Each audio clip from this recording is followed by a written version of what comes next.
लोकसभा चुनाव के बाद बिहार में खाली हुए 2 राज्यसभा सीट पर प्रत्याशी की घोषणा एनडीए ने कर दी है। उपेंद्र कुशवाहा को प्रत्याशी बनाया गया है। उनका नाम काफी पहले फाइनल हो चुका था।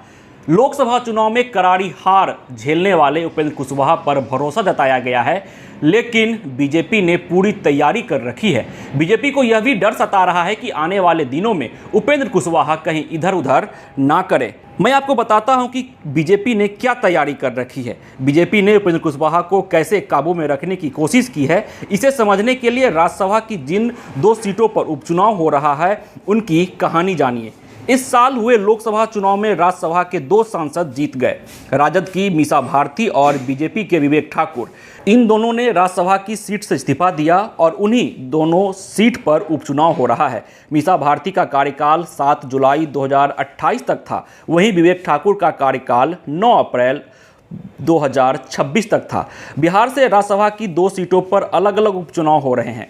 जो विवेक ठाकुर की खाली की गई सीट पर चुना जाएगा उसका कार्यकाल 9 अप्रैल 2026 तक रहेगा, यानी उसका कार्यकाल सिर्फ 1.25 साल का होगा। वहीं जो मीसा भारती की खाली की गई सीट पर चुना जाएगा उसका कार्यकाल 7 जुलाई 2028 तक होगा, यानी उसे 4 साल का टर्म मिलेगा। उपेंद्र कुशवाहा को सिर्फ 1.25 साल के लिए कुर्सी मिल रही है, राज्यसभा की कुर्सी।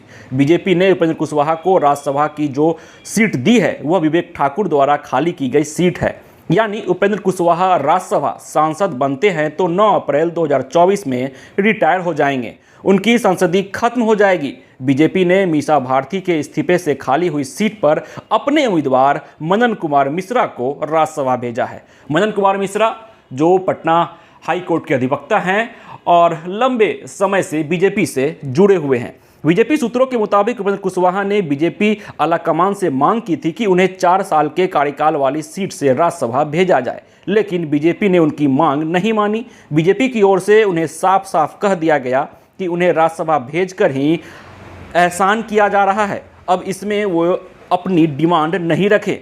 बीजेपी सूत्र बताते हैं कि पार्टी नेतृत्व को इस बात की भी आशंका है कि उपेंद्र कुशवाहा आने वाले दिनों में इधर उधर कर सकते हैं। ऐसे में उन्हें 4 साल के लिए राज्यसभा की सीट देकर बीजेपी रिस्क उठाने के पक्ष में नहीं थी, लिहाजा सिर्फ 1.25 साल का कार्यकाल उपेंद्र कुशवाहा को दिया गया है।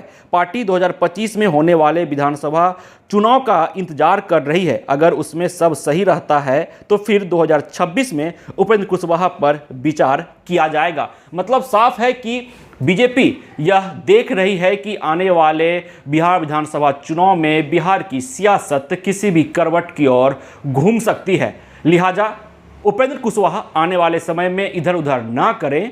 उन्हें सिर्फ लगभग 2 साल के जो टर्म वाली राज्यसभा सीट है वो दिया जा रहा है, राज्यसभा भेजा जा रहा है। इन पर वही एहसान है। मतलब साफ है कि जो सीट उपेंद्र कुशवाहा को दी जा रही है वो सीट सिर्फ लगभग 2 साल के कार्यकाल वाली सीट है।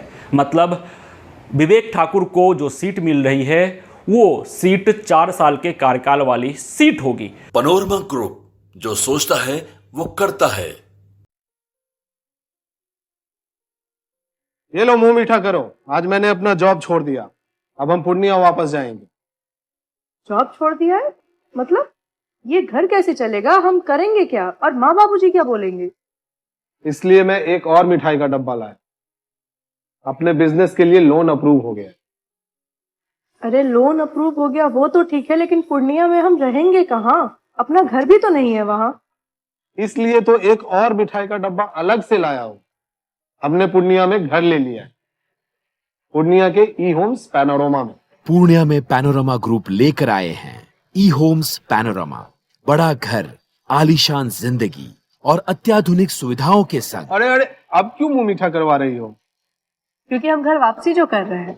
घर वापसी की खुशी पूर्णिया में ई होम्स पैनोरमा के संग। E Homes Panorama, luxurious lifestyle redefined.